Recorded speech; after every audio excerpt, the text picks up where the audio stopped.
relationships are very perfidious. Allies change depending on the economic or political situation. This was also the case during the 14th century's Visegrad Congresses, when a Polish-Czech-Hungarian alliance against the Habsburgs was formed. But 200 years later, the Polish King Zygmunt II Augustus married Elizabeth Habsburg, daughter of the Austrian Archduke Ferdinand I Habsburg, also King of Bohemia and Hungary. Our Visegrad fates have been intertwined for over 1,000 years, and during the recent summit held to celebrate the 40th anniversary of the Visegrad Group format, Hungarian Prime Minister Viktor Orban returned to Poland the armor of Zygmunt II Augustus, made on the occasion of his first wedding to Elizabeth Habsburg. So today we will talk about our experiences with the already 30-year-old Visegrad Group, formed in 1991 by Poland, Hungary, and former Czechoslovakia. So Daniel, what is your experience with the Visegrad Group? What are the regional impacts of economic and political transformation? Okay, thank you for the invitation, Radmila. I'm a regional economist. I'm an economist graduated here in Hungary. And so far, so since my graduation, I've been working as a university lecturer, as a teacher, and my field is spatial economics. So I'm just observing the spatial or the changes in the economic and social space. And from this angle, from this point of view, I'm so grateful for the Visegrad Fund, the Visegrad community. I have two aspects. I have one, a personal aspect, and I have another one, which is professional. Let me introduce briefly these two aspects, why I'm so happy and pleased to be a Visegrad citizen. I really remember the year 2002 when I started my PhD studies at the University of Miskolc, and my first case study and my first study tour led to Ostrava and Katowice, and it was really a nice impression, a really nice experience, determining me for a long time. I just met Czech, Slovak, and Polish colleagues there, and we realized that we have many commons. We have many common challenges, potentials, and others. And it gave me a really positive impetus, a really great motivation. And so far, I realized that this is a really scientific network, what we have in the Visegrad, mainly with more or less the same background, social, economic, political background, and we should mutually exploit this. And we really did it. So we really did it. I maintain network with Košice, with Prague, with Katowice, with Krosno, with Warsaw. So I have a lot of experience, mainly financed by European Union, but partly by the Visegrad Fund and others, CPAS and other multilateral communities. And I gained a lot of positive benefits and the positive experience from this network. And what is more, it's good for us to observe and understand totally the processes. But what is more important is the spillover. What we accumulated here, socially, economically, politically, is really attractive for others. So that's the reason why I could visit Ukraine, Ivano-Frankivsk, Kharkiv, Tbilisi, and other transition economies, because I could spread our experience. I could spread our practices, previous practices, and this is, I realized it could be really useful for other transition economies, what we experienced here. So if we publish this, if we made it clear for others, even for China, because China is a transition economy as well, a giant, but a transition economy. So what we can spread and send there, it can be really useful because it's a common interest and and a common basis. I do remember when I visited Bratislava, the Visegrad Fund headquarters, and I felt myself like home. So when I just arrived there and I met colleagues there, so it was really easy. It was really easy to communicate and make myself understood. So it's really positive. So more or less, these are my personal feelings about the Visegrad cooperation, and especially the scientific part, because we paid a lot of attention on the social, economic, political integration. But now I want to set the point that there is another segment, which is the scientific, and it's really important. Hungary could not manage this in this way on its own. So Hungary is a small country, even in the European Union, but with the help of the Czech, the Slovaks, the Poles, it was much easier to integrate into the European institution. When I visited Brussels, when I visited other institutions, Frankfurt, so European integration, I was really pleased to see others from the Visegrad community and countries, and we helped each other.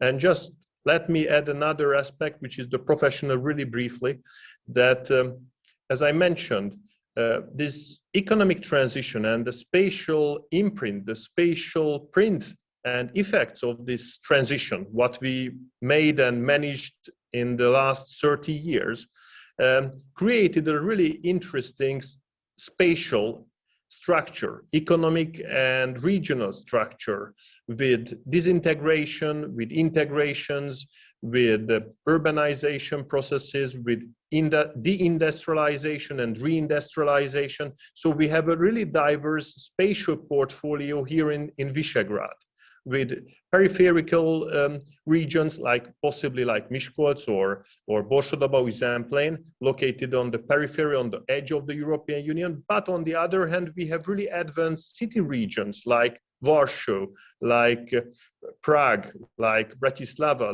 like Budapest, or other urbanized area in Poland, in Opole, or in other segments of Poland. So we have a really good conditions, we have a really good circumstance to understand the spatial processes. And this is the point what I want to underline finally, that we can exploit and we can learn this for ourselves, but for others as well. So all in all, I'm really pleased to be a scientist, be a lecturer, be a citizen of the Visegrad community. And during the 30 years, we accumulated a lot of knowledges, a lot of experience here. So we should just disseminate this for others. Thank you very much. Thank you very much. It was nice to hear from you. And since our systems are based on quite well functioning free market economy, perhaps the Visegrad Group should focus on development. And Radosław, in what colors do you see the group in the future, and which states could be its allies? First of all, thank you very much for the invitation. It's a great pleasure to be a part of V4 community. So thank you very much for including me. I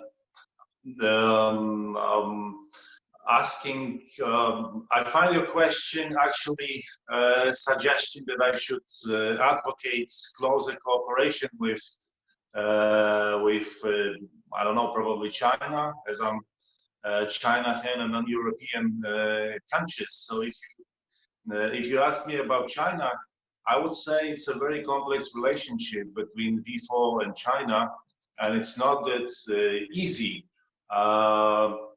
to turn this very crucial and valuable relationship, I would say, into a political alliance, right? So,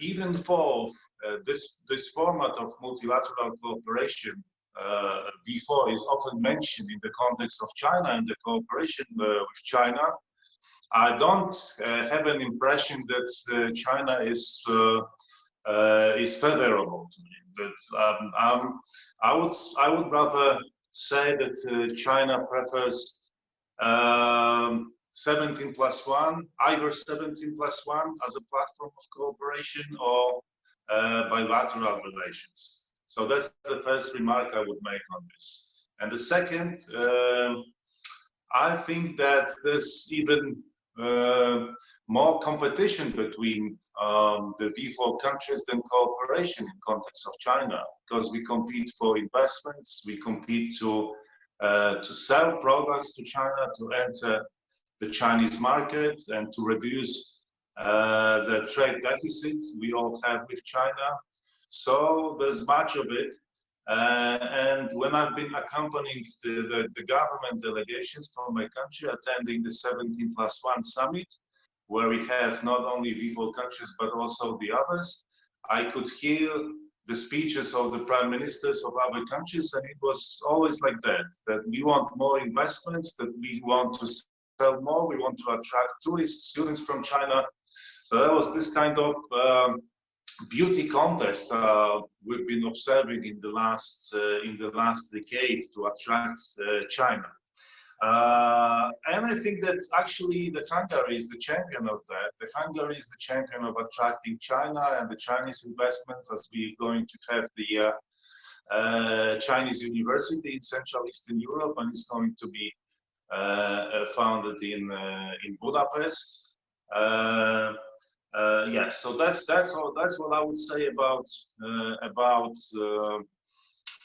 China from my professional perspective. But if you let me to share some of my general reflections on China from the perspective of China hand, and also as well as the perspective of Visegrad and the V4 countries, I would say that starting in China, I had a lot of opportunities to.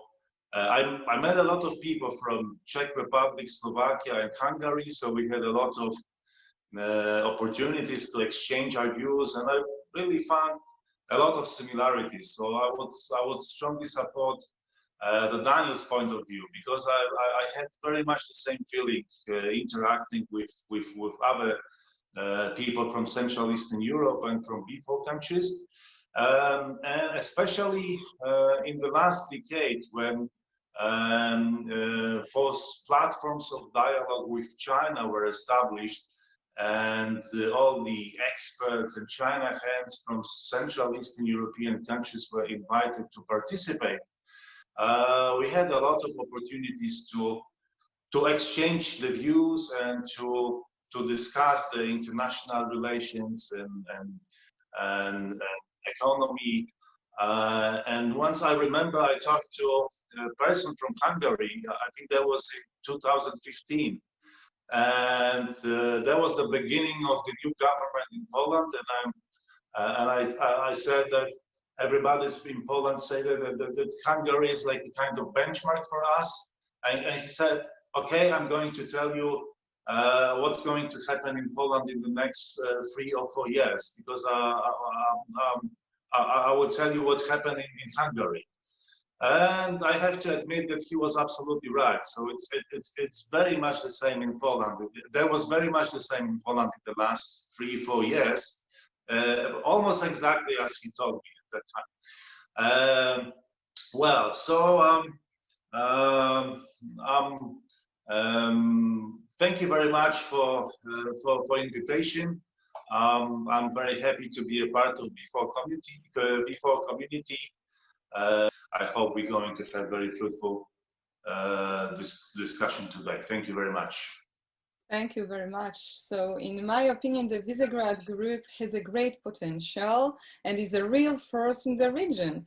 It should continue to exist, but with more economic and cultural emphasis, more than political, although they are connected vessels. Certainly, the sense of the existence of the group was noticed by the Chinese, who established in January 2021 the research center on the Visegrad Group at the Academy of Social Sciences in Shanghai. after my conversation with the Polish consul in Shanghai, I found out that the first activities, as well as the scientific publication on the Czech Republic, not Hungary, are expected in the second half of this year. Thus, in the new geopolitical reality, the Visegrad Group should focus on economic Asian allies. So, Luis, what's your experience and how do you see the future of international trade development? Okay, thank you very much for the invitation. Actually, this is the first time I've attended V4 related events. So I would just briefly share some news from my personal perspectives.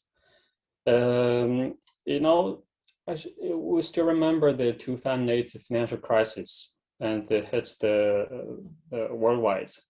And the surprise is that we see the V4 countries are one of the few countries that still maintain the positive economic growth, especially Poland. So that's really surprising. So. And also because of the stable economic growth and also low unemployment rates, and also somehow the V4 countries are like the economic powerhouse of the EEC countries. So from a Chinese perspective, actually, EEC market is quite positive. But the problem is that, both speakers have mentioned it, it's most of the V4 countries are very similar in a way that, for example, like the trades with Germany, or most of the trade partners, the big trade partners are within European Union, especially top 10, except Poland in the case of the trade with Russia. So as we see, the economy of the V4 countries heavily and on the European Union, and also especially the German economy, and also the UK, and also the France and Italy. Especially, in Germany, it takes about like 22 or 23% of the V4 exports. So that's really large. So that, which means that whatever happens to these countries, especially Germany, and then that can adversely affect the economy of the V4 countries. So, and also most of the export products are related to the vehicles, like vehicle parts or furniture or computers, electronics. So are very, let's say, very limited products range. So, but compared to the European countries, the portion that goes to Asian countries is quite low, like barely like 1% of the total, of the 1 or 2% of the total exports. That's really low compared to other countries. So I think, the V4 countries should diversify the industries and also exports products range, which also can be somehow conducive for the lower risk of the economic risk in case of like public crisis, for example, like pandemic or other economic crisis. Also, another thing we need to also stress is that V4 countries are also facing the competition from the southern and eastern European countries, and also like Balkan countries, and also like eastern states like Bulgaria, Romania, because of the lower labor costs, and due to the European integration and EU enlargements. So that's somehow is the general situation with the V4 economy. But so when it comes to China, I totally agree with what you said, and based on your first-hand experience. And China and the European Union, including the V4, are facing the large trade deficits. That's because, but so which will be, of course, I mean, will be somehow resolved under the new China-EU investment agreements. But somehow, because as I mentioned, I mean, because of the EU integration, I mean, like the Western states and the Eastern European countries, the Central Eastern European countries, are highly somehow complementary in terms of industries. So the trades and investment between China and the European Union somehow also cover, I mean, the EEC countries. So somehow we can, maybe that doesn't show, I mean, we cannot identify that that's the full picture of the trade between the EEC countries with China, because I mean, based on the statistics from the customs, So, for example, like Poland, I mean, exported more products to China, while like Germany or German companies, then it's direct trade with China. So, I mean, we cannot just simply judge that, I mean, the trade between the V4 countries with China just on the trade deficits alone. We have to look at the big picture and the general, and I mean, the bigger picture of this. So, and also as we also know that, I mean, this month in February, I think at the beginning of February, and we have like a CEC summits, and China pledged to import about 170 billion worth dollars of goods, and also double its imports of agricultural products in the next 5 years, and which is, I mean, a good opportunity because China has been hosting the CIIE, I mean, China International Import Expo, and also CEC Expo every year in Shanghai and in Ningbo. I have personally attended a few of them. So, I mean, both sides can use these platforms to promote and export more diversified products to China.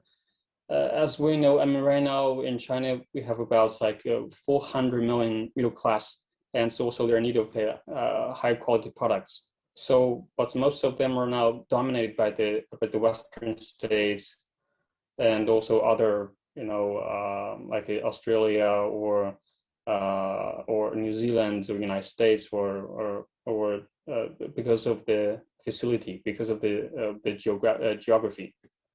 So I think after the pandemic, I mean, both sides should cooperate more extensively, not based on just normal trade, because both sides can, for example, can cooperate like in healthcare, or like digital economy, or clean energy, or green economy, or sports, and or RD, carry out R&D innovation in, for example, in nature and also biodiversity, etc. As you know, I mean, right now, next year we'll have the Beijing Winter Olympic Games, and so as we know, I mean, EEC countries, especially V4 countries, are quite, I would say, experienced, and also somehow among the world leaders, I mean, in hosting this kind of the winter sports. So, I mean, both sides can cooperate in this field, and in sports and in tourism for that.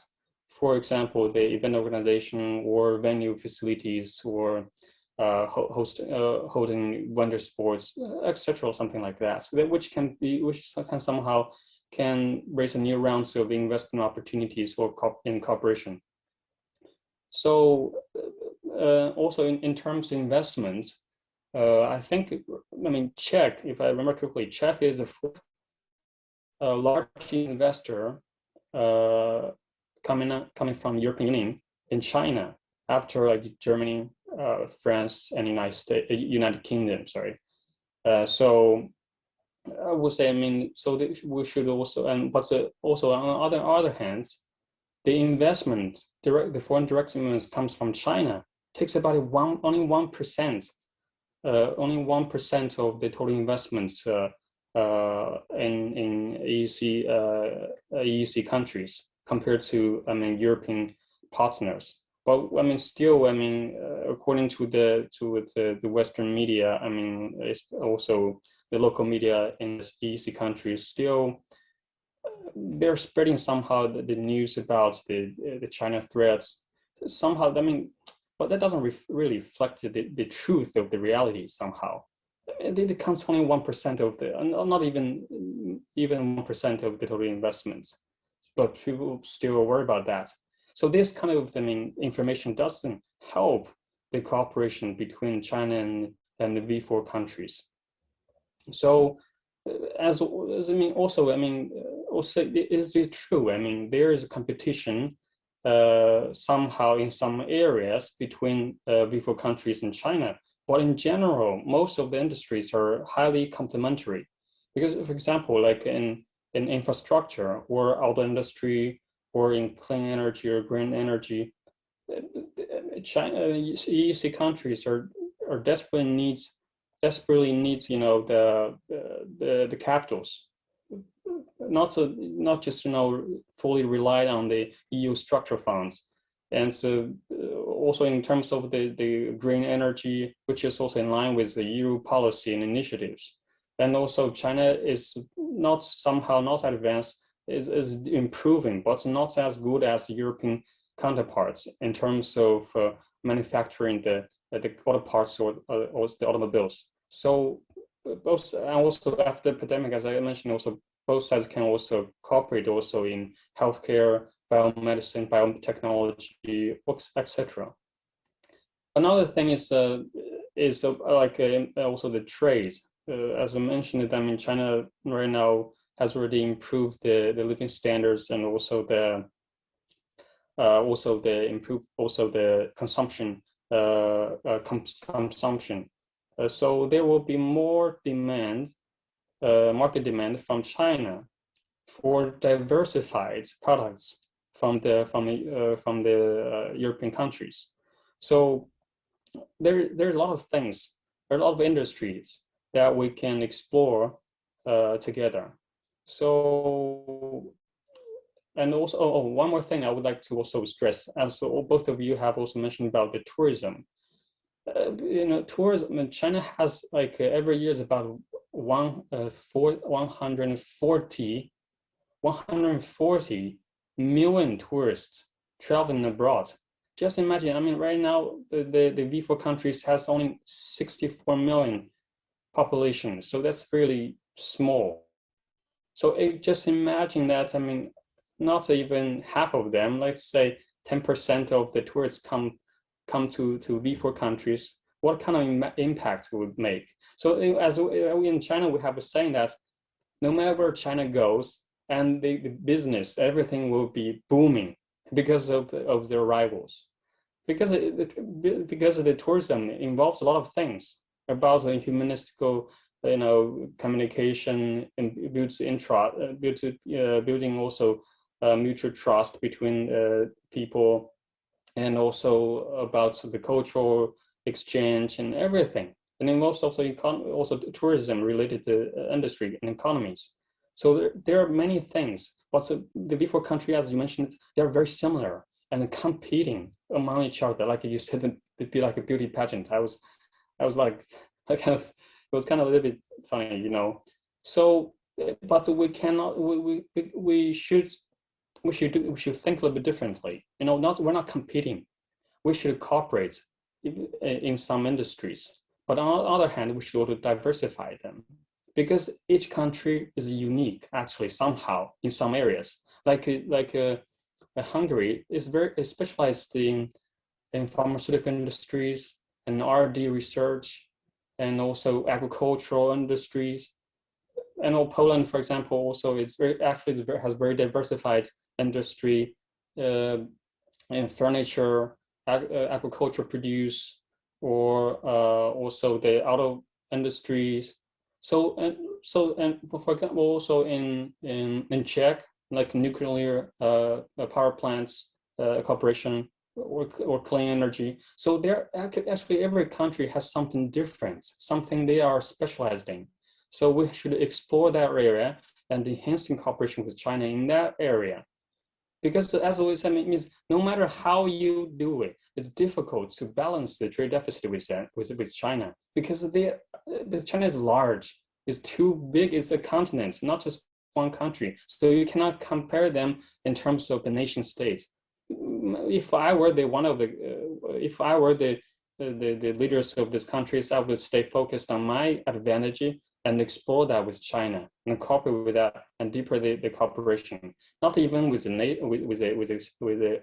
from the state level, but from provincial level, because even one province in China is bigger than the four countries. So I think we need to think a little bit more somehow differently, from different perspective, and to think about how to cooperate with China. That's just my personal thank you very much. Thank you very much. So as we all know, the famous Chinese proverb says that the journey of 1,000 miles begins with a single step. So for you and for Radek also is maybe the first meeting according to the Visegrad Group in China, but maybe it's that's the first step, and also the step has already been taken by the Chinese, and we need to match it. Decisions should be made in small steps. Development is only possible if we stably continue and improve the work of previous authorities. Since the Visegrad Group, how to say it, cooperation is a combination of efforts of historically and mentally close nations with similar difficult experiences in the past and having similar visions and programs of their own development. It should be continued. And in the time of changes and in the international arena and geopolitical forces, the Visegrad Group should turn to the far east, in my opinion, not west now. What do you think? Daniel. Yes, yeah. So thank you very much for your observation and the Chinese contribution. I'm absolutely agree with this concept. In Miskolc, we have a Chinese investment from Shandong, from Yantai. It's a chemical investment into a material producing factory, and now it's pretty successful, and it proves that the cooperation can deliver a lot of mutual advantages. And at the university now, lecturers and professors, we are working for extend this cooperation on a scientific platform. So not simply supporting a production, but discovering, as you mentioned, so discovering new technologies, new innovations, new materials to produce, which can satisfy the needs both in China and in Europe as well. So we have much more than we used to have before 10 or 20 years ago. Now we have existing cooperations, investments in business, in culture, in sport. Sport is really essential, and in science. And now we have a good frame, a good platform. On this, we can go ahead, we can proceed, and we can reach new goals.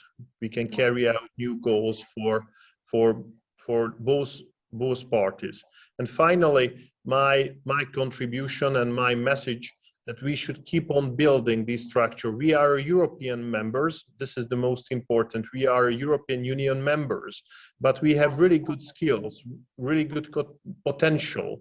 We have really good institutions already set up for bridging the European Union and Asian countries, Asian nations, and economic integrations.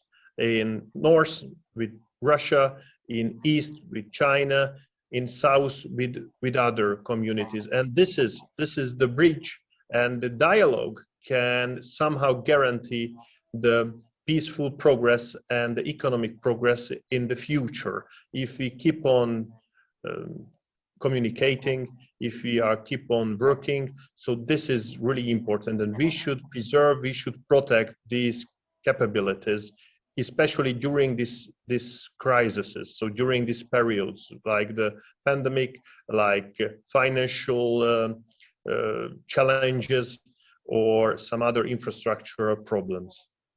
Thank you so much. Radek, would you like to add something more? Just a few words.